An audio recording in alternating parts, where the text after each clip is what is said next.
चंद्रयान-3 का आज हम आदरणीय शांताराम बीए, सावित्रीबाई फुले निःशुल्क शिक्षा केंद्र किस प्रकार हम चंद्रयान को डिफाइन करते हैं 3 को, और इन बच्चों को इसके बारे में पूरी बी प्रैक्टिकल हम उन बच्चों को बताएंगे कि चंद्रयान किस प्रकार ये पूरी प्रक्रिया आपको बी प्रैक्टिकल करके हम आपको आज इस प्रोजेक्ट के जरिए दिखाने वाले हैं। इस में जो हमारे जूनियर साइंटिस्ट की टीम के साथ मैं धर्मवीर प्रजापति, संयोजक निःशुल्क शिक्षा केंद्र, इस पूरे प्रैक्टिकल को आपको मैं इसके बारे में बताऊंगा और दिखाऊंगा कि किस प्रकार ये चंद्रयान हमारे यहाँ से पृथ्वी से और चांद की सतह पर गया और ये किस उद्देश्य के लिए हमने वहाँ भेजा है और क्या इसका उद्देश्य है इस चांद की सतह पर भेजने का। तो आज इन सब चीज़ों के विषय में हम आपको बताने वाले हैं, तो देखते रहें जरा। के बीच क्वेश्चन रखूंगा, जो बच्चा उस क्वेश्चन के जवाब मैं उसको प्राइज भी दूंगा, ठीक है। तो जो चीज बताई जाए यहाँ पर चंद्रयान-3 का आज ये प्रैक्टिकल हम आपके बीच में कर रहे हैं और ये प्रोजेक्ट जो तैयार किया गया है, जो हमारी मिनी साइंटिस्ट टीम के साथ मैं खुद इस प्रोजेक्ट को आपके सामने भी प्रैक्टिकल आपको करके दिखाएंगे कि किस प्रकार ये रॉकेट बूस्टर इनमें फ्यूल भरा होता है, ठोस भरा है, जो रॉकेट है या चीज होती है पटाखों के अंदर जो बारूद भरा होता है, वह बारूद इसके अंदर भरा हुआ है S-200 के अंदर।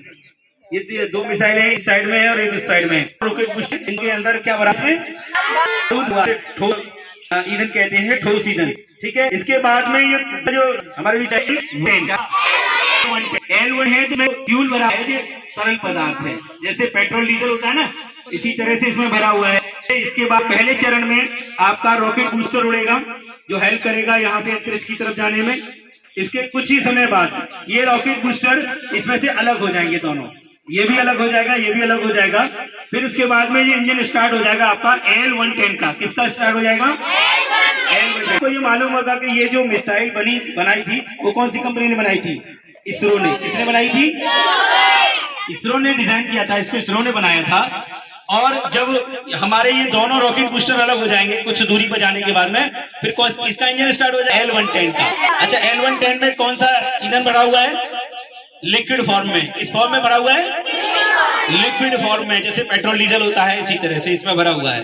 फिर उसके बाद ये कुछ दूरी पर जाने के बाद में यह भी अलग हो जाएगा इस मिसाइल से। उसका कारण क्या होता है कि इसमें से जैसे ये S-200 यहाँ ऊपर जाता है, इसका ये खत्म होता है, तो क्योंकि इसमें वजन होता है, अब इसको लेकर उड़ेगा तो फ्यूल ज्यादा लगेगा, तो इसीलिए उड़ने के एक दूरी पर जाने के बाद में ये अपने आप अलग हो जाते हैं। फिर उसके बाद में L110 भी अलग हो जाएगा। फिर क्या C-25, इसमें भी ईंधन होता है। इसमें ईंधन जो होता है वो हाइड्रोजन और ऑक्सीजन का लिक्विड फॉर्म में बना होता है। हाइड्रोजन और ऑक्सीजन लिक्विड फॉर्म में बना है, ठीक है। फिर ये स्टार्ट हो जाएगा, तो ये दोनों अलग हो जाएंगे। फिर तीसरे में हमारा C-25 काम करना शुरू करेगा, इसका इंजन स्टार्ट हो जाएगा। आप लोगों को ये सारी चीजें अलग होती है, तो आएगा क्या ऊपर, तो ऊपर जो जाने वाला है वो हमारा ये ऊपर का ही सतह पर बना हुआ है, इसका हुआ है रोवर लैंडर। क्या? क्योंकि जो ऊपर लैंड किसको लैंडर जाना है, तो ये सहायक है, ये रोस्टर है। इसमें इधर एक इंजन है, इसमें करके ये रोवर लैंडर सतह पर पहुंचेगा। तो इसके जब पहुंचा इसका भी हो जाएगा, तो इसका होने के बाद ये भी हो जाता है। फिर ऊपर चांद की सतह तक पहुंचने के लिए कहाँ जाना है, जिस फॉर्म लिक्विड होता है वो फॉर्म सहायक होता है ये चांद की सतह पर लैंड करने के लिए। तो इसके अंदर जिसको हमें पहुंचाना था उसका नाम क्या है? रोवर और लैंडर। रोवर और लैंडर ही चांद की सतह पर खोज करेगा। किस चीज करने गया है? खनिज पदार्थों की, वहाँ की मिट्टी की जांच करने गया है, वहाँ पानी है या नहीं है, वहाँ जीवन संभव है या नहीं है, इन सारी चीजों की खोज करने के लिए यह रोवर और लैंडर को चांद की सतह पर भेजा है, ठीक है। और यह चीज पहुंचाने वाला हिंदुस्तान कौन सा देश बन जाता है? चौथा मुल्क बन जाता है। इससे पहले 3 मुल्क वहां ऑलरेडी चांद की सतह पर पहुंचे हैं। पहला अमेरिका, दूसरा रूस, चाइना और रूस, और चौथा भारत, ठीक है। और क्योंकि ये कामयाबी हमें मिल चुकी है, 23 अगस्त को शाम 6:04 पर हमारा ये रोवर और लैंडर वहां लैंड कर चुका है सकुशल, और वहां खोजबीन भी हमारी चालू हो गई है। तो ये चीज के माध्यम से मैं आपको और इस क्वेश्चन पूछूंगा, ये ध्यान रखना।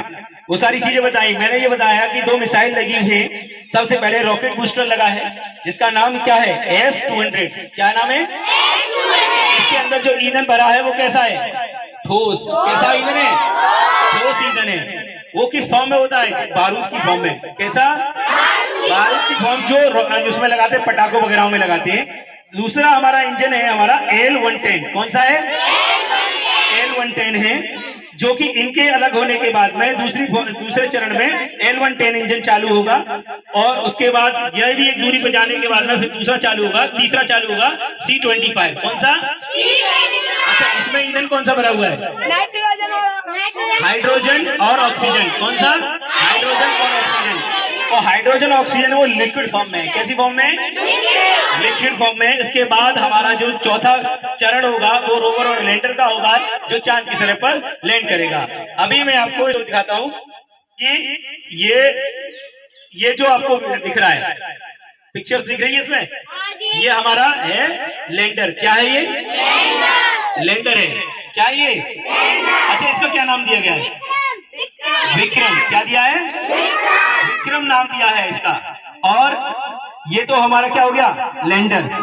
और रोवर कैसा है? रोवर ऐसा है जिसमें 4 ये पहिए लगे हुए हैं, दिख रहे हैं इसमें, ये पहिए लगे हुए, क्योंकि ये उस पर भ्रमण करेगा।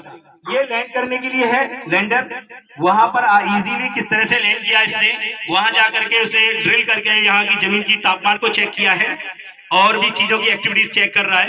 और लैंडर का काम है वहां पर भ्रमण करके वहां की मिट्टी को चेक करना, वहां पर खनिज पदार्थ है या नहीं है, इसकी फुटेज वगैरह ये लैंडर को देता है। और लैंडर की कनेक्टिविटी हमारे यहाँ पर साइंटिस्टों के पास होती है, तो वहां से जो पिक्चर्स आती है वो हमें लैंडर हमें प्रोवाइड कराता है। तो ये सारी प्रक्रिया हमारी चांद की सतह पर जाने के बाद होती है।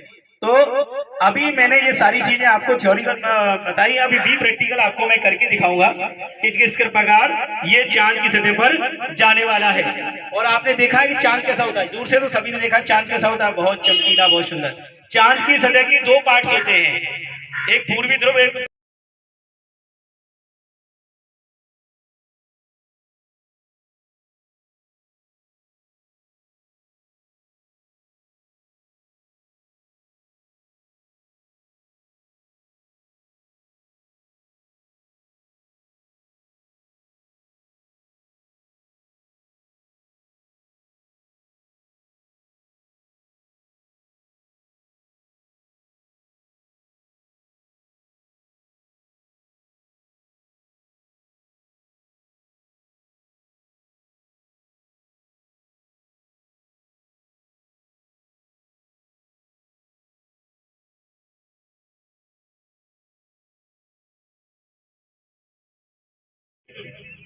दक्षिणी ध्रुव।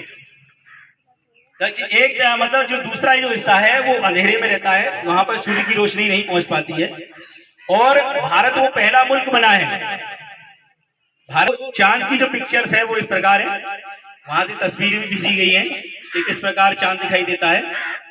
तो अब हम आपको इसका प्रैक्टिकल बताएंगे। तो आपने देखा होगा कि जब इसको यहां से काउंटिंग शुरू होती है 10 से माइनस में जाती है, ठीक है ना। तो जैसे ही मैं 0 बोलूंगा तो 0 बोलने पर ये रॉकेट उड़ना शुरू करेगा और चांद की तरफ जाने का प्रयास करेगा, ठीक है। ये दीजिए,